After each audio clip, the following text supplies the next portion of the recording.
Infinix seems to be on a roll right now. Based on its latest smartphone announcements, the new competitor is competing for the affordable mid-range lineup so that costs under 15,000 pesos, which makes sense if you're in the Philippines, since the bigger portion of the market here would rather spend under 15 for a phone. In some ways, competing for the lower end market is tougher than competing in high end flagship tier ones, since you have to make do with limited resources while making your product attractive and competitive. As for the Infinix Zero 35G, for the weeks I've been using this phone, this is the best yet from the company. Even better than the Note 30 VIP that came with a free wireless charger. And here's my review.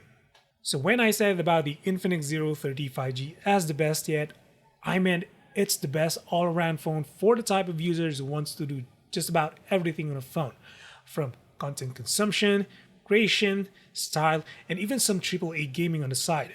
Unlike the Note 30 VIP, the Zero 35G ditches the wireless charging feature for more standard offerings like the curved AMOLED display that goes up to 144Hz. Let me repeat, a curved AMOLED display that goes up to 144Hz. And this is even a gaming phone. You also get up to 4K 60 video recording on the main camera, but also on the selfie camera. Then, you also have an official IP53 rating for dust and water splash resistance. And to top it all off, this slim and curvy build somehow managed to store a 5000 mAh battery, all the while keeping the speedy 68-watt fast charging. And yes, there's plenty of RAM and storage to use as well. You know, it's the standard 256GB non-expandable storage and 12GB of RAM. So whether you're a vlogger, gamer, or just a user who watches a lot of videos on streaming services, there are a lot of features that cater to different types of users here. By the way, this is Infinix and they don't have the same level of software support as other brands. Well, and that's true, as you only get one major software upgrade and 2 years worth of software patches on this phone. In fact, that may just be the only downside to this phone. But right now, and for the next year or two, I think this will serve its purpose very well. An overall phone that feels better and more expensive than its price tag. And that starts with the design. So, outside the display, the very first thing to notice here once you actually have the device is the slim profile. Because this is a curved phone, it's a lot slimmer than the squared frame phones. It's not as lightweight as other mid-range phones, but that's because the front and back panels are made of glass with Gorilla Glass 5 protection. Although the square camera housing seems to be made of plastic, as well as the metal-like frame, at least for this golden hour color, the overall design is clean. It's a satin finish, so it feels smooth and doesn't attract fingerprint smudges. I was actually looking into getting the purple version of this phone because I thought it was the best looking color out of all the variants, but if you want a different finish, there is a green color that has leather backing. But as far as the build goes, this feels like a more expensive phone than its asking price. But if there's one thing that feels out of character, it's the power button. It feels loose and flimsy out of the box, and it makes me think that it might not last long. Hopefully, this is just an isolated case, but if you're grabbing one for yourself, make sure to check that as well. You don't get a headphone jack here, but the dual speaker is loud enough, albeit with the annoying vibration in the back panel when playing bass-heavy audio at high volume levels. But next is the curved display.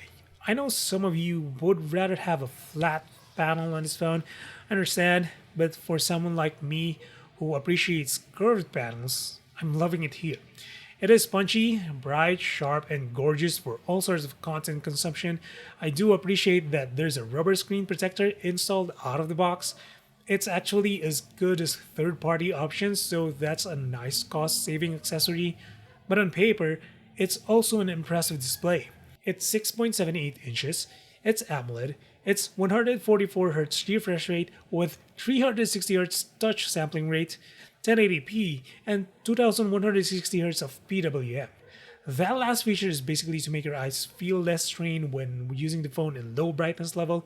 Basically, these all translate to a great display experience, including gaming thanks to the fast response rate of the screen.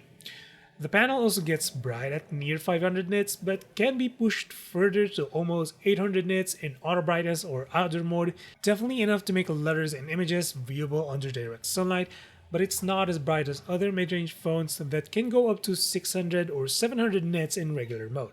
And this is a minor thing, but for a curved screen, the bezels around the display are actually a bit thicker than what we typically see on curved phones. But hey, at least they are symmetrical. As far as the refresh rate goes, I use this phone 144Hz all the time. You can set it to 120 or 60Hz or have the software auto switch between all those numbers intelligently to save a bit of battery, but I like my phone fast and smooth all the time. It's just unfortunate that some apps lock the screen to 60Hz like YouTube and Netflix. And before you say anything else in the comment section about high refresh rates on videos at 60Hz, what I meant to say is the scrolling experience. I just don't like seeing the phone slow down from 144 to 60Hz because that's something I notice all the time. So with my kind of use, the 5000 mAh battery usually lasts me almost 2 days worth of use while averaging 5 hours of screen time. If I was more active in a day, that would put my screen time between 6 to 7 hours at best. So yes, the battery life has been excellent here despite the maximum refresh rate. And if you need to top up, the phone needs only 15 minutes to go from 0 to 100%. I use my phone mainly for video streaming and some gaming from time to time. I am not a heavy gamer who plays a game for extended hours, but the games I've been playing are graphically intensive. So aside from Honkai Star Rail, I added Monster Hunter now to my mobile gaming. It's like Pokemon Go, but instead of capturing monsters, you hunt them here. And since this is a heavy 3D game, it's actually hard to keep a steady 60 frames gameplay even at the lowest preset. It's also the same for my iPhone 13 Pro Max, which usually thermal throttles after a few minutes. But for the Infinix Zero 30 5G, it's handling it very well.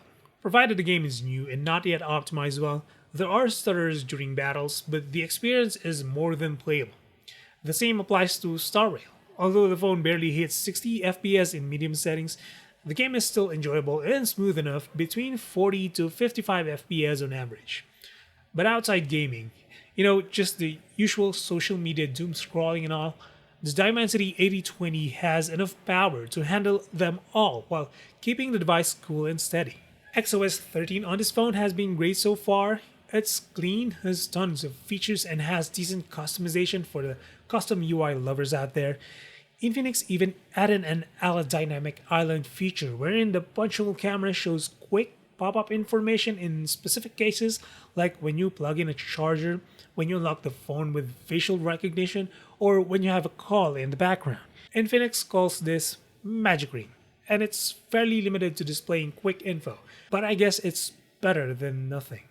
The in-display fingerprint scanner is not the fastest I've tested, but it's decently fast and accurate, and that's what matters the most for these affordable mid-range devices.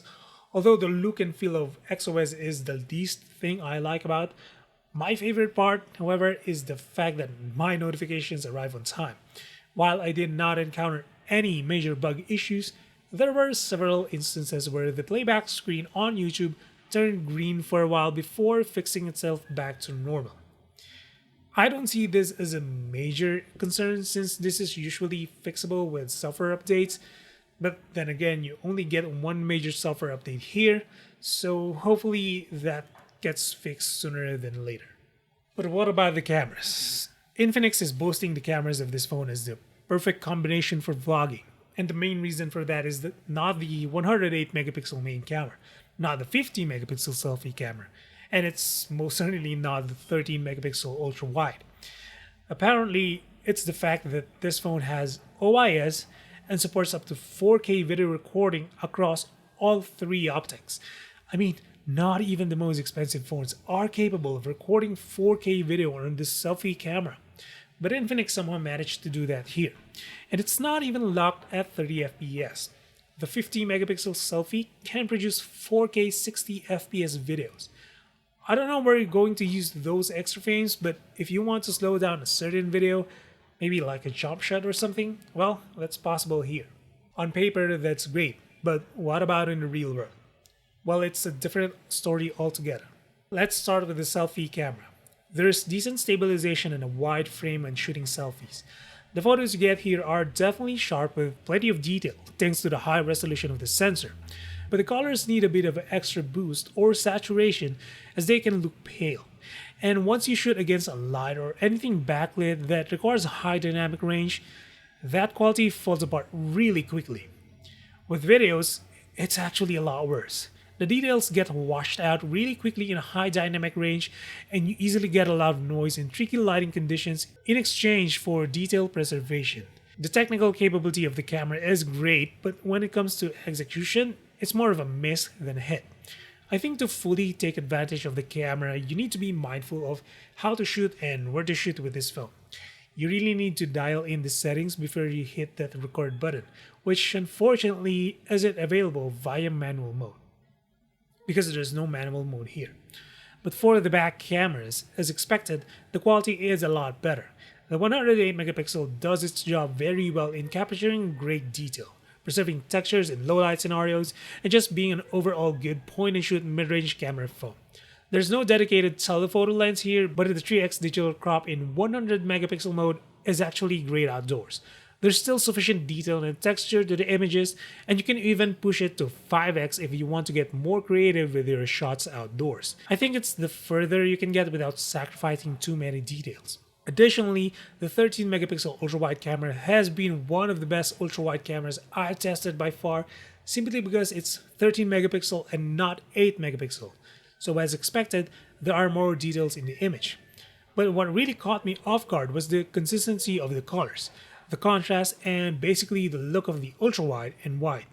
They are not always perfectly in line, but they are damn close. In challenging lighting conditions though, the software tries its best to keep the photo together but actually struggles to maintain the best quality as noise in the images creeps in more than expected, and sometimes the software tends to over-sharpen the images for some reason. I think Infinix could also work on its color science. I don't particularly like the way the colors look. They look pale at times, but at times they also look oversaturated and harsh. The colors just don't look modern to my eyes, if that makes sense. I wouldn't say that the stabilization is best for vlogging while walking around, but it's great when you just need to shoot panning or tilting shots. I do appreciate the fact that the ultra-wide camera supports 4K 30 video recording, but unlike Honor or Huawei, you can't switch between cameras when in the middle of a recording. But honestly, it's actually hard to have the perfect vlogging phone because there are a lot of things involved in having a decent vlogging phone. But the technical capabilities of these cameras are more than enough for what you pay for.